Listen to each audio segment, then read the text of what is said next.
This is one of the things I'm hoping for our country. That in stripping everything from us, we learn who we are, what is important to us, and we work our asses off to return to a place where we can hold up our heads high again.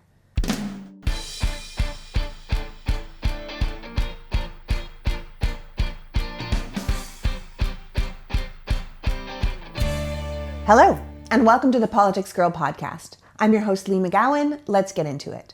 I'm recording this New Year's episode from my hometown of Toronto, the city where I was raised and the country that gave me the perspective on America I still have to this day. I'm recording it from a rental house. This is not my childhood home. This is not the place where I grew up and became a person. Believe me, I wish I could do this podcast from beside my mother's tree in her beautiful white living room in the house that I was raised. But unfortunately, after my mother's sudden death in 2018, everything I thought I knew about the security of my life, about who I was, about how my family worked, fell apart around me. In the wake of my mother's death, I discovered that few things in my family were as they had seemed, and that in many ways I had been living in a kind of mirage, that when my mom died, disappeared, that the safety and comfort I had always taken for granted were in many ways due to her, and without her, they were gone. I'm telling you about this not because I just love sharing personal difficult stories about my life. I already told you about my terminal diagnosis back in November, but because I've learned that we can extrapolate so much about the big picture from small picture things. That sometimes a deeply personal experience can have universal lessons, and someone else's trauma, shared, can offer insight without others having to experience the same pain.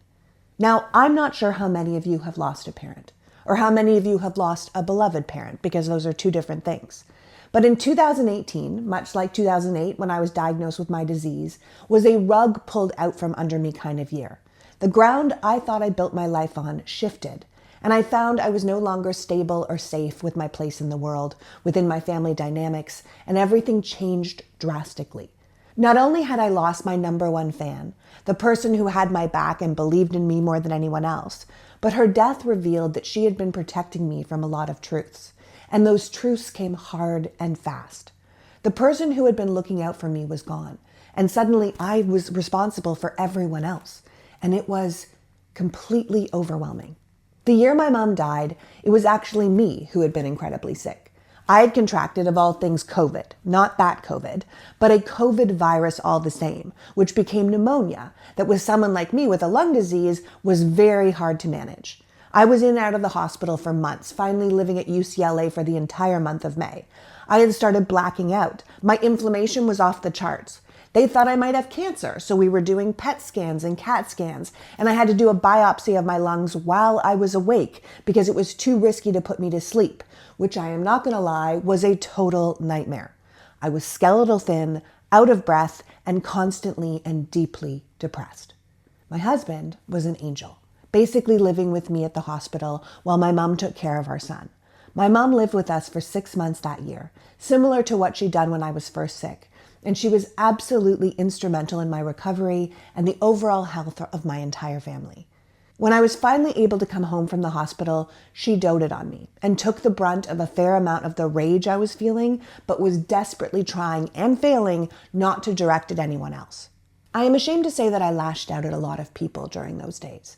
I felt weak and useless, and my body had let me down, and I felt trapped inside this broken shell. My mom was so kind, and she encouraged me to go outside and see my family swimming, or even just go to the living room to watch my son do something. But mostly, I just wanted to stay in bed. I didn't want to interact with the world I didn't feel a part of. I didn't want reminders of everything I'd lost or could no longer have. I was a complete mess. Everything was terrible, and I was going to endlessly suffer anyway, so what was the point? I even started doing this thing where I would scratch my arms so hard that they would bleed, so I could at least see an external pain I could understand, rather than just experiencing this internal pain that I couldn't. I'm telling you, I understand people who turn to self-harm or even suicide in a crisis, because internal anguish, coupled with what feels like a total lack of control, can be completely debilitating. While my husband tried to give my son a normal life, to keep things positive and less scary, my mom dealt with the day-to-day that was me. And while she did it, she started to get very thin. Now, my mom was never happy with the way she looked. She, like most women, always wanted to be thinner. So for a while, she looked great, and we gave her lots of compliments.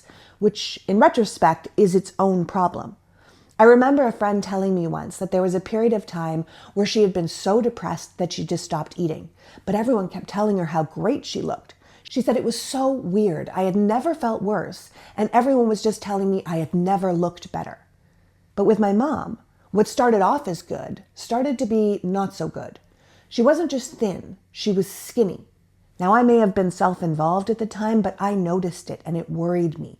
But when I would mention it to her, she would brush it off, saying she was fine, just concerned about me and probably not eating enough. But it got to the point where I made her go to a doctor in LA, and he made her make an appointment in Toronto. When my mom left Los Angeles just after the 4th of July, I shuffled along beside her as she carried her luggage to the taxi, and honestly, she seemed fine. Pleased even that I was well enough for her to be okay to go home. I waved at her chirpy little face at the window and off she went. But my dad said when she got off the plane in Toronto, she could barely walk. When I think back to that time, I think my mom was probably sick for a long time, but her body just hung on long enough to make sure I was better before she fell apart. Apparently, once she got home, it was all she could do to get out of bed. Her kidneys were shutting down. And although she saw a specialist in Toronto, she chose not to tell me because she didn't want to add to my worry. Every time we spoke, she would tell me she wasn't feeling well, but that everything was fine. So when I got a call that she was in a coma and might not make it through the night, I was absolutely shocked. Again, I'm not sure how many of you have been on the receiving end of such a call, or how many of you were as far away as I was to get this awful news, but it is truly awful to try to get to a faraway loved one in a hurry, and that story is one all to itself. Suffice it to say, we arrived in Toronto very late that night. My best friend picked us up at the airport and dropped us off at my parents' house, and I immediately got into my mom's car and drove to the hospital. I found my mom not only in a coma, but apparently with all of her organs shutting down. My dad was essentially catatonic and couldn't tell me anything that had happened, and the doctors didn't actually seem to know what had caused it. All they could tell me was that she had acquired some form of Legionnaire's disease. No one knew how, no one knew where, but she had been stabilized and put into a medically induced coma for her protection. That night I sent my dad home, and I stayed with my mom, and I cried. I cried for so many reasons. First, this was my mom, my best friend, the parent who understood and supported me, the one who cared for my family when I couldn't, and the one that I truly counted on. This was Penny Elliott, a woman beloved by everyone, a lovely, kind, giving soul who gave too much of herself to others and far too little to herself. I cried because she was so devoted in doing what she thought was best for me that she didn't tell me she was this sick, that I hadn't been able to be there to care for her. I know I couldn't have really cared for her. I was too sick, but I thought I'd never even get a chance to say goodbye. And I felt furious at this ridiculous WASP behavior that made her think she had to put out this illusion of perfection and togetherness, even when everything was collapsing around her. But I also cried because I knew she didn't want any of this. That my mom had been extremely clear that she didn't want extraordinary life-saving measures. She didn't want to be kept alive on machines. I didn't know if my dad didn't know that, if he forgot, if he just wasn't living in reality at the time, but I knew. That's most likely why she made me the executor of her will, why she had named me her legal advocate. I had had that responsibility and I hadn't been there. I hadn't been there to say, don't put her on these machines. She wouldn't want this. Here I was with a woman who had taken care of me so well, and I had let her down. Now, my mom did eventually come out of the coma, and they were able to stabilize her and move her to a different ICU, a burn unit, because the ICU she was supposed to be in was under construction. And my God, surrounded by all those families and people dealing with that kind of crisis made my mother look good in comparison. But her kidneys were still failing, and she had had a microstroke, and her legs were swelling with edema, and she was convinced that it was over. We went back and forth on what to do. But in the end, my mom chose palliative care, and I was able to be with her every day until she died. If you haven't experienced watching a loved one slip away, it is both traumatizing and intimate. I was honored to be there at the end, honored to have been able to care for her and bring her comfort until she died. And I was so lucky to know that her end was peaceful and without fear or pain, because I know not everyone gets that, and it's a gift. Not everyone gets a mother like mine either, and that was also a gift. I had the kind of mother that people dream about. But realistically, My mother was also the kind of woman who I'm not sure was ever really happy, nor do I think she ever really saw her happiness as a priority. I think my mom was a product of her time, a product of the patriarchy, a woman who, even with all her privileges, didn't really feel like she had much choice in life, and like many women before and after her, made the best with what she had. My mom lived a life of service, making sure everyone had what they needed, but in many ways, never really making sure that she did. I once did an intake form with a life coach. I was living in LA and I was trying to figure out who I was going to be post my acting career, and I was given a set of questions to answer about who I was and who I wanted to be and what I wanted from life and what I was just tolerating. But when I was done, I had well over 30 pages of answers, and I found that I had learned so much about myself. I was actually moved by this experience of self-reflection, and I wanted to share it. So I called my mom and I told her that I thought she should answer the questions. She didn't have to work with the life coach, but just complete the form as an exercise. And her response was, "Oh no, I don't want to know that much about myself. I might find out I'm unhappy." And I was floored. I mean, I teased her about it at the time, but even without reflection, I knew it was about the saddest thing anyone could say. My mom didn't want to look too closely at how she felt about her life, or she might have to acknowledge her actual feelings. In her mind, her life was fine, so there was no point in lifting up that rock and shining a light on what might be beneath it. Sadly, when she died, that rock was removed, and it revealed all the things she didn't want to look at, and the person that was left to manage it was me. Now, that wasn't her fault. She did exactly what she was taught to do, to make everything look good, to put a pretty face on an ugly situation, to spare who you can from struggle and pain. But without her to protect me, the facade was removed, and I was face to face with reality. Now, I won't go into all the details because they're not all my stories to share. But not only did I lose my mom that year, I lost my family home, my cottage, and my relationship with my father changed dramatically. All I have left of the life I grew up with now lies in an apartment with my dad and in a storage unit in rural Ontario. So I sit here in a rental house in my hometown, talking to you about what happens when the life you know falls apart and everything you thought was stable becomes unstable, and how it's possible to not only live through that kind of trauma, but successfully come out the other side. I can also tell you firsthand that your life can fall apart, but you personally can be better for it. I'd also learned that from getting sick, but I was taught it again with the fallout of losing my mom. Honestly, my husband and I often say, "Thank you, universe. We have enough perspective now. You can stop sending us lessons because we got it." One of the things I noticed after my mother's death was how much of my life had been based on expectations. How much of my existence, like her own, was caught up in shoulds. You should do this. You should do that. It should have been like blah, blah, blah. I mean, I couldn't believe how much of my behavior had been dictated by how I was expected to do or behave. By taking what she would want me to do out of the equation, because she clearly wasn't there to care, I found myself making quite different decisions. And it was strange. Liberating, but strange. Was this person who loved me most in the world holding me back? That couldn't be right. She only had my best interest in mind. How would that be possible? I was talking to my therapist about it, and she asked me to remember a time when I had dyed my hair a color my parents didn't want, or when I'd got a piercing or a tattoo as a teenager that they wouldn't have approved of. She was basically asking me, when had I been rebellious in my life, even if it was just how I presented myself to the world. And I was stumped by her question. I had literally never done that. That was not how our family worked. I was the only child, and it was my job to keep everyone happy. And part of doing that was not rocking the boat. Yes, I followed my own dreams, albeit a bit delayed and often in secret until I'd made them a success, but I hit all those milestones. I checked off all those requirements, and I learned early that my parents were happiest when I was succeeding. So I tried to succeed at everything.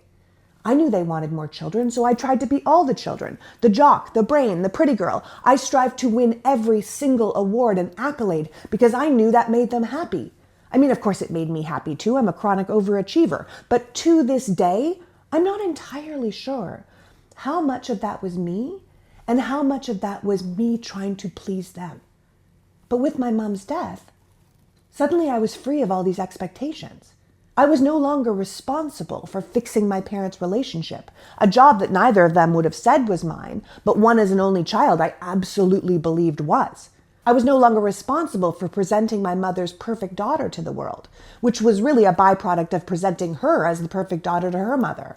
I'm not sure if I would have even started PoliticsGirl as it is now if my mom was still alive. And I can't tell you how weird that feels to say that, because she's the one who encouraged me to find something I really cared about, and I picked politics. But when she was alive, I was doing civics. It was only after she died that I started the version most people know, the rants, the opinions, the swearing. I'm pretty sure she would not have loved that. I know she would have been worried about people not liking it, about people not liking me. She would have been concerned with what people thought. I would have been concerned with what she thought. I can handle people being horrible to me online, but it would have made her so uncomfortable. I'm not sure I could have done this with the authenticity it deserved without losing it to self-judgment if she had been here. I'm conflicted by that. It's like I had to lose her fear to find my strength. And she would hate to know that, and I hate to know that. But it is what it is. Which brings me back to America at the beginning of 2025. As someone who shares my opinions online and interacts with the public, I am hyper aware of how much of my personal information is out there. And let me tell you, it's way more than you'd think. It's your name, your address, your phone number, but even information about your family. Data brokers are collecting it, they're selling it, and they're profiting from it, and it's very unsettling. With the new administration coming in and politically motivated threats on the rise, it's never been more important to take your privacy seriously. Angry, polarized individuals can access personal data for as little as $5, and it's all out there. Over 525 pieces of personal information on the average person. That's why protecting your privacy is so essential, which is why I'm here recommending DeleteMe. DeleteMe is a subscription service that removes your personal information from hundreds of data brokers. It turns out a key enabler of the growth of personalized political attacks online is the amount of sensitive personal information available for these people to find. So here's how it works. You sign up, tell DeleteMe what information you want removed, and their team of experts get to work. They send you regular privacy reports detailing what they've found, where they found it, and what they've removed. This is not a one-time fix. DeleteMe keeps working for you, constantly monitoring and removing your information to keep it off the internet. Simply put, DeleteMe does the heavy lifting to wipe your and your family's personal information from data broker websites. It's like having your own personal privacy guard. So take control of your data and keep your private life private by signing up for DeleteMe, now at a special discount for our listeners. Today, get 20% off your DeleteMe plan by texting PoliticsGirl to 64,000. Text PoliticsGirl, one word, to 64000. That's PoliticsGirl to 64,000. Message and data rates may apply. See terms for details. All right, if you're like me, you bought some clothes for the men in your life over the holidays. You wanted to fill out their wardrobes or replace some tired-looking pieces or just kick up their style a notch. But it's not always easy to find things that they'll actually wear or, more particularly, feel comfortable in, which is where Public Rec comes in. Public Rec are clothes that are sharp enough for any occasion, but your men will actually feel comfortable in them. I got my dad their bestseller Daymaker pants and a polo shirt for golf this Christmas, and he says they are total winners. The quality is premium, the fit is perfect, and my dad said they're so comfortable that they were a, quote, great gift. Plus, Public Rec made it easy to find the perfect fit since their pants come in exact waist and length rather than guessing at small, medium, or large. The pants come in great colors like navy, dark olive, stone gray, so you can really choose something that fits the man in your life style. And thanks to their proprietary blend of performance materials, they are breathable, stretchy, and they keep their shape. Public Rec has a full line of high-quality basics, including pants, polos, jackets, vests, bombers, hoodies. So if you're looking to revamp your or the man you love's wardrobe, this might just be the perfect brand for you. So maybe do a little post-holiday shopping with Public Rec, because for limited time, our listeners are getting 20% off when they use the code PoliticsGirl at checkout. That's 20% off with the code PoliticsGirl at publicrec.com. And after you make your purchase, they'll ask you where you heard about them. Please support our show and tell them that we sent you. publicrec.com/PoliticsGirl. So spending the holidays at this house in Toronto, I missed a number of things from home. Yes, my dog and my pillow, but also my laundry detergent. And I know that sounds insane, but laundry doesn't stop when you're away. And I wasn't going to buy a big thing of detergent in Canada, so I just used what the house came with. And I really missed my laundry sauce. Laundry Sauce has been sponsoring the show for a while now, and I have to tell you, I'm totally hooked. I was already pretty picky with detergent because I like to be good to the environment, and I'm not into that chemical smell thing.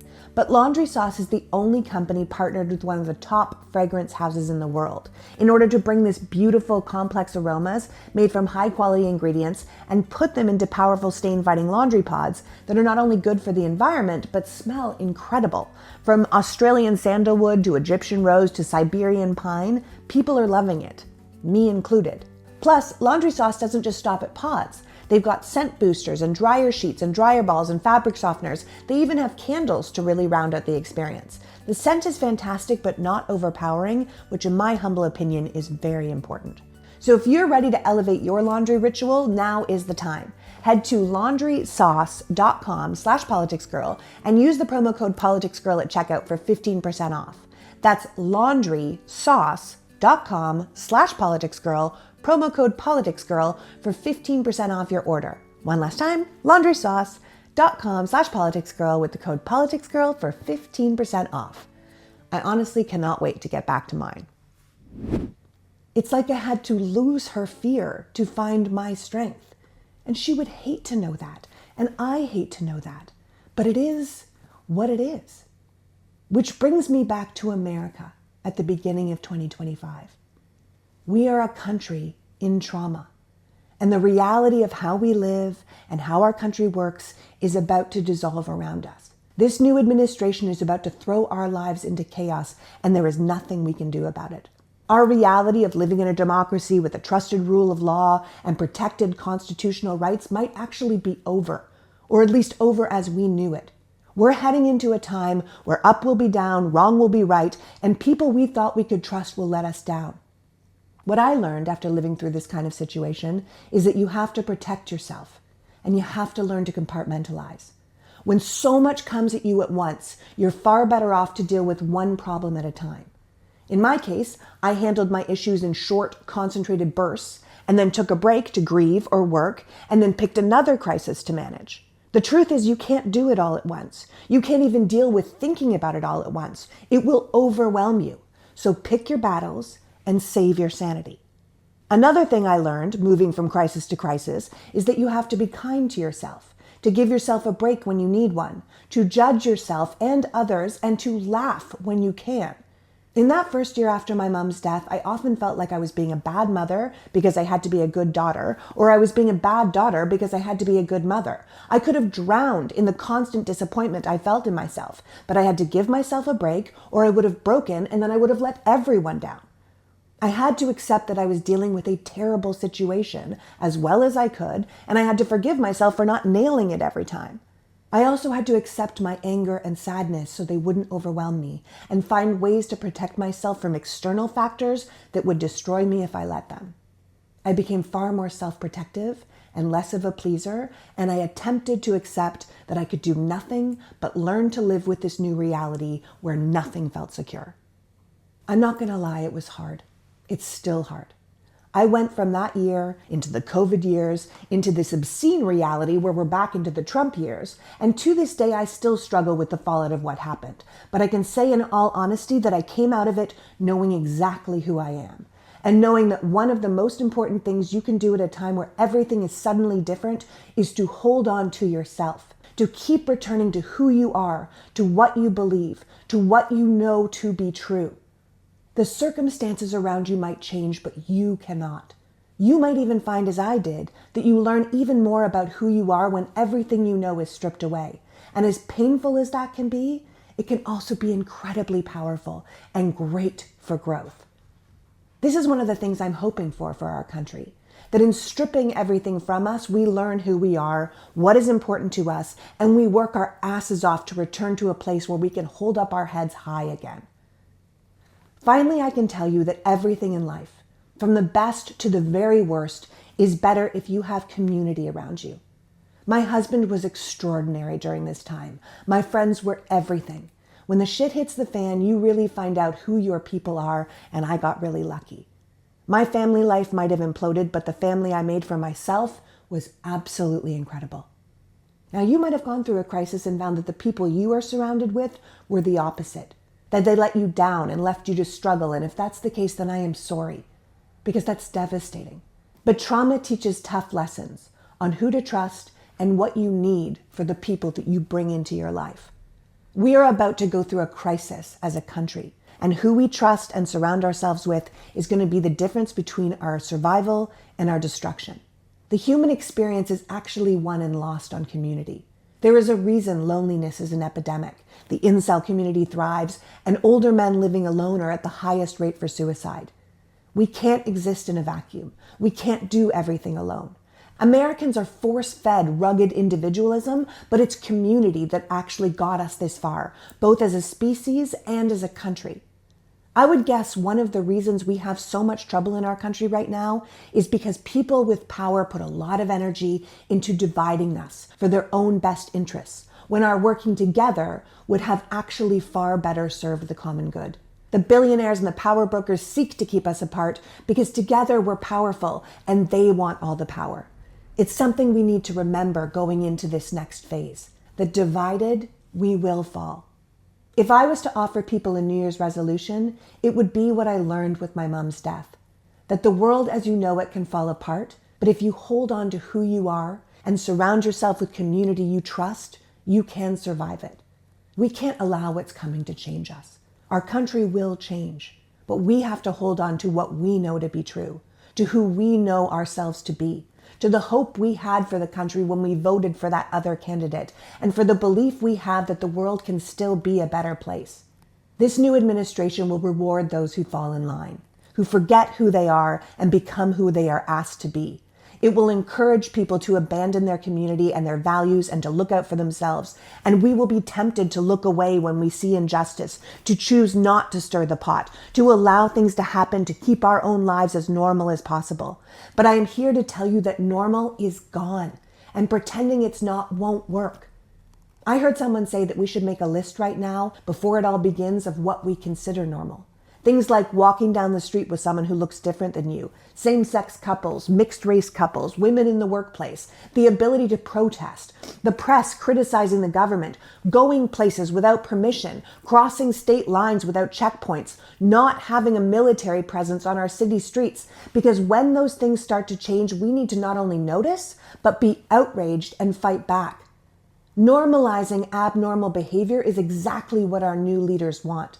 That's why knowing ourselves and our values and our morals and holding ourselves accountable with our communities will be so essential.